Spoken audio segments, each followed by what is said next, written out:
everyone, as we mentioned at the top of the show, in Washington mostly expected the speech. Like, people thought the likelihood was that Donald Trump's speech on Wednesday night, tonight, would be about Venezuela, not actually only because Tucker Carlson said he'd heard that from somebody in Congress. There were other rumors circulating about that as well.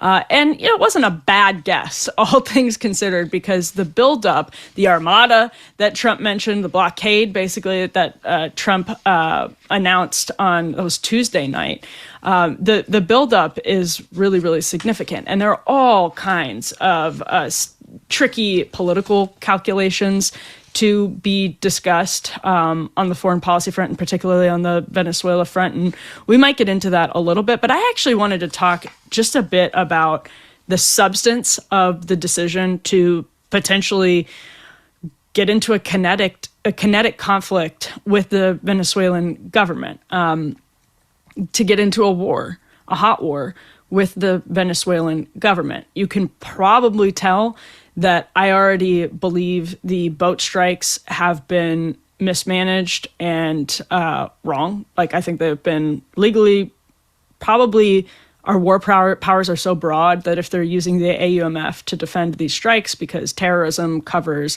the authorized use of military force, that's the AUMF that was passed after 9/11, because it covers terrorism. It's been used in 22 countries since it was first passed after 9/11. The war powers are so broad in the AUMF that it is entirely possible legally. The Trump administration has justifications for these strikes. Now, does that make it appropriate to withhold information from Congress and to withhold information from the public? No. I mean, I think the administration has failed to show its work at how they know. They say the intelligence tells us. The intelligence tells us. The intelligence tells us. Well, politically, that doesn't fly in the age of low institutional trust, but it also morally doesn't fly after people were told over and over again that the intelligence was saying Saddam Hussein had weapons of mass destruction. We are seeing people like Mark Wayne Mullen now actually invoking the term weapons of mass destruction in reference to these boat strikes. Donald Trump declared fentanyl a weapon of mass destruction. It certainly causes mass destruction, no question about that. And the cartels have wreaked evil in the United States. Havoc is an understatement. Evil in the United States. Death and destruction en masse at scale for more than a decade. So, I mean, way more than a decade, but if we're talking about fentanyl, more than a decade now. So there's just no question about those things. But the seriousness, and this is what I want to get into, of the boat strikes, I think there's a really, really significant question, and I want to go into some detail. Before we continue, I do also want to show you something fascinating. You see this? This is the UpPhone from unplugged.com. I've been testing it for a while now, and what I'm going to do here is pull up this dashboard where you see the real-time firewall. I think you can see that here. It shows how many, actually you can just pull this up at any time on the phone, and it will show you how many trackers are being blocked. So today it's 11 trackers that have been blocked. And if you imagine you're somebody who, maybe you're a journalist and you're criticizing an administration's war powers in foreign policy, but even just think of yourself. Maybe you're a Senate aide, maybe you are a campaign staffer. All of these apps, every second of every day, literally every second of every day, while you're sleeping, they are harvesting your data. They're building very detailed profiles. They're tracking your location. And if you imagine yourself in one of those circumstances, but even just think of yourself in your daily life, think about how this data could be used in ways we don't even know we don't know down the road. Every one of those block trackers on the UpPhone that I have right here, you can see it on your screen, is someone who's trying to build intelligence on you. They're trying to track what you're reading, who you're talking to, what campaigns you're researching. And the UpPhone shows you exactly which apps are trying to spy on you, and then it blocks them in real time. So it does all of that itself at once. So if you work in this business, you're going to want to go to unplugged.com, visit unplugged.com/Emily, and get $25 off a phone case with a purchase of a phone. Learn more and order your UpPhone today. That's unplugged.com/Emily, because your life should be yours, not theirs. And it is going to get, by the way, increasingly, I think, difficult for the right to criticize these policies from the Trump administration, because if somebody, God forbid, but if somebody gets hurt in a conflict, there becomes a different, right? The incentives obviously shift. If a militant harms an American service member, or if, we have the CIA active, the president, we remember this, we covered this not long ago, the president has given the go-ahead for the CIA to engage in ground intelligence operation gathering, ground covert actions on the ground in Venezuela. If someone gets hurt, things change, and it will get more difficult once the ball gets rolling. We've seen that time and again. Once the ball gets rolling, it's much, much harder to pull back. And so let's do it before we have to actually pull back. And I have a few specific points to make here. Have you ever heard anything about the theft of American oil until right now? Because that's what Donald Trump is talking about right now. He's talking about, he put out a Truth Social, this was last night, on how Venezuela has stolen American oil, and it's important for America to recoup its oil. Stephen Miller chimed in on that note as well and said that Venezuela's oil production was the product of a lot of American, blood, sweat, and tears, innovation. I'm basically paraphrasing that, and it's true. This was Hugo Chavez at the time, I think it was 2005, when he did the expropriation of American oil. And I think there are some pretty significant legal questions, I'm sure, that were raised by Hugo Chavez expropriating oil. It created all kinds of problems, but expropriating resources is something that left-leaning leaders did throughout the Cold War. It is a very familiar cycle. And again, we're talking about something that happened years and years and years ago at this point. And I'm reading a report today from Politico. Quote, the Trump administration is asking U.S. oil companies if they're interested in returning to Venezuela once leader Nicolas Maduro is gone. Three people familiar with the discussions told Politico. And so far, the answer is a hard no. Do you blame them? Do you blame them? So here we have three people familiar with these discussions saying that they're happening, and the answer that people are getting in response is no. What does that tell us? Well, recall the Vanity Fair two-part expose hit piece on the Trump administration that Susie Wiles, White House Chief of Staff, reportedly cooperated to the tune of 11 conversations with this journalist over the course of roughly a year on. She said that Trump, quote, wants to keep blowing up boats until Maduro cries uncle. And this is what we have heard when, you have basically cold warriors, people like Maria Elvira Salazar, South Florida Republican, going on TV. It is abundantly clear, because now we have Susie Wiles, the White House Chief of Staff, basically saying this to a journalist, that this is about regime change. And when you have a president who, by the way, campaigned on draining the swamp, who campaigned on ending the neoconservative adventurism.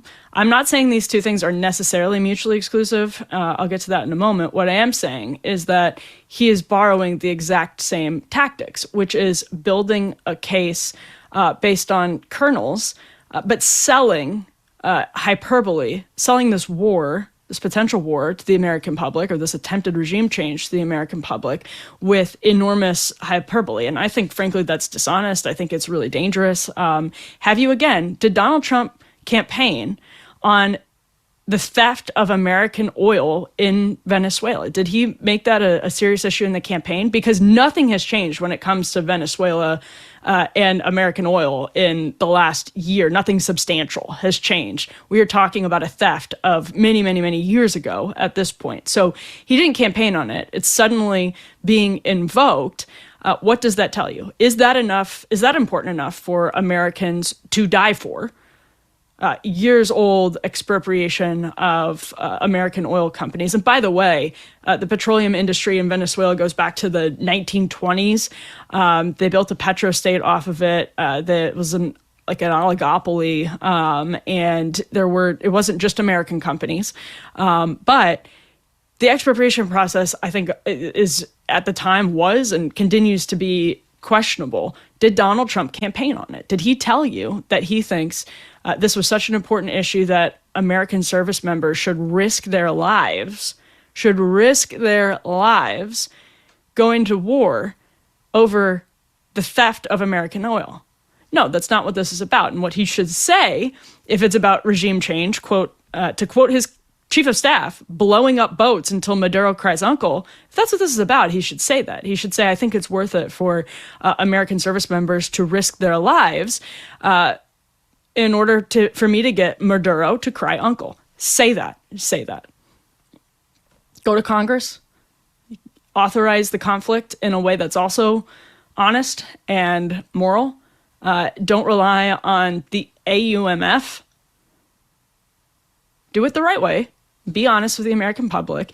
That's what somebody who is actually unraveling neoconservative foreign policy would do. So far, we have not seen that. But the case for regime change comes down to, I think, Secretary of State Marco Rubio, who's obviously Cuban-American, seeing the conflict with China and arguably Iran, but really China, then Iran, then Russia, as a new Cold War period. And that's why we are repeating the Cold War playbook. We could talk about all kinds of examples, Guatemala, Chile, over the course of the Cold War that almost feel, this feels like ripped out of those pages of your history textbook about what happened in those cases. And basically the only one that is maybe from their perspective defensible as a success is Panama and Noriega.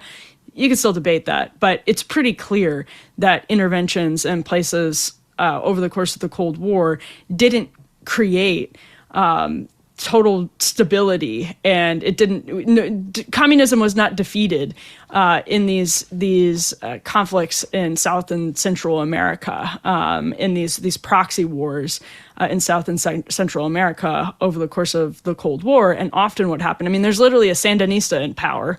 Ask yourself why there's a Sandinista in power if these things were so successful right now, because the answer is that they created instability. They created a lot of antipathy towards the United States that Chavez, Maduro, Iran, and China are continuing to exploit in their efforts to usurp the United States and to usurp the United States' hegemony. There's a very good debate to be had about whether the United States, being at the top of the food chain, is worth all of the money and the military might that it takes, all of the military sacrifice that it takes, and all of the sort of hard power and cynical deployment of soft power that you have to use in order to do that.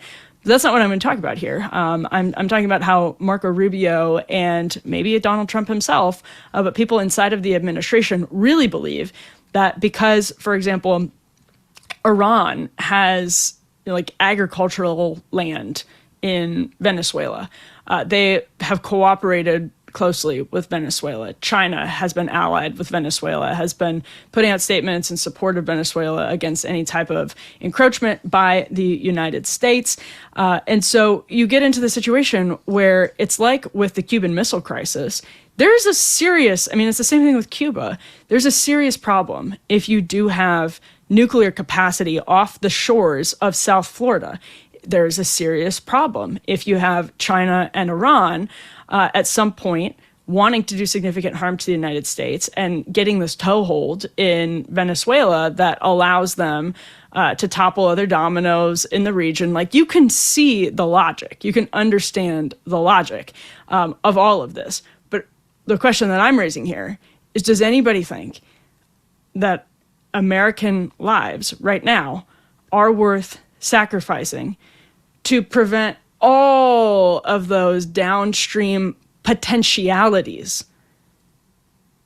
Is there another way to prevent all of those downstream potentialities other than kinetic regime change operation in Venezuela, where you would have potentially American military lives on the line, the creation of a mass refugee crisis on another scale? We've already seen a serious refugee crisis from Venezuela, but a mass refugee crisis on an entirely new scale. Is that worth it? And I think if most Americans would answer yes to that question, the Trump administration would be honest about this war and say that that's exactly what they're doing. That's exactly what they're doing. Now, remember, this is also there's a difference between fentanyl and cocaine. sounds like a distinction without a difference. It's not. It is significant. Let me put this up on the screen. This is a map of cocaine trafficking. If I zoom in on it here, you can see what's coming out of Venezuela, cocaine-wise, is going mostly to Europe. There are numbers that I've seen between 5 and 10% of cocaine that ends up in the United States passes through Venezuela. But then to, again, make the point that this is worth some type of kinetic war that is also covered by the AUMF, meaning there's narco-terrorism that is being used. Again, it's narco-terrorism being used as terrorism, meaning it is being used as an act of war, essentially, against the United States of America intentionally, rather than purely economic sales for people, for narcos, that it's narco-terrorism and not just narco selling. But those two things, again, may seem like a distinction without a difference, but we're talking about war here. So we do have to make some pretty significant distinctions when we're looking at the legal justifications for it. So when you're looking at this map, this is pretty serious evidence that, and here, let me put up this on the screen. This is a really interesting chart. So this is U.S. drug overdose deaths involving cocaine by opioid involvement. So about 20,000 deaths attributed to cocaine every year in this country. Now, this shows 29,000 deaths from cocaine period in 2023, but a fraction of those are just cocaine. And a big chunk of them are cocaine with opioids. So cocaine with fentanyl that comes in, most of it precursor chemicals shipped from China. Everyone knows this at this point. And then put together as fentanyl in Mexico and trafficked often through legal ports of entry. Definitely going to be harder for them to traffic now that the border is essentially closed, because you have fewer mules who are being blackmailed into trafficking the drugs, which is something that was done, again, en masse over the course of the Biden administration and created a really serious, significant problem. But the Trump administration also just pardoned Juan Orlando Hernandez of Honduras on drug trafficking charges. It doesn't make sense. Their justifications are dishonest, and I think it is perfectly fine to take issue with that after what happened in the build-up to the Iraq War, after the carnage, the loss of life, and the lies to the American people, the lies to the world. It is entirely worth asking these questions and pushing for honesty right now on the cusp of a war that everybody thinks is going to be just fine. And I think a lot of us probably remember hearing that I was pretty young, but in the build up to the Iraq War as well. And you're reading speeches that were given, watching old news hits. Everything was going to be, it was all going to be very easy. There's no need to worry. We'll make quick work of Saddam Hussein and in and out. But of course, that's not what came to pass. And so people are right to be wary and skeptical and cynical about what's happening now and to want more honesty. And so I think the Trump administration should come out and say that this is fully, not just through an interview that Susie Wiles is upset gets printed, but should say this is about regime change. We want to go to war with Venezuela because we think it is worth the potential sacrifices of American lives and treasure in order to prevent or in order to replace Nicolas Maduro. We think we can replace Nicolas Maduro with an American ally, and we think Venezuela will be better off, and that will be better off for the United States to the tune of however many sacrifices of American lives and treasure that it takes. Make that argument. I completely disagree with that argument, but at least we wouldn't have to bushwhack through all of these ridiculous justifications in order to get to it.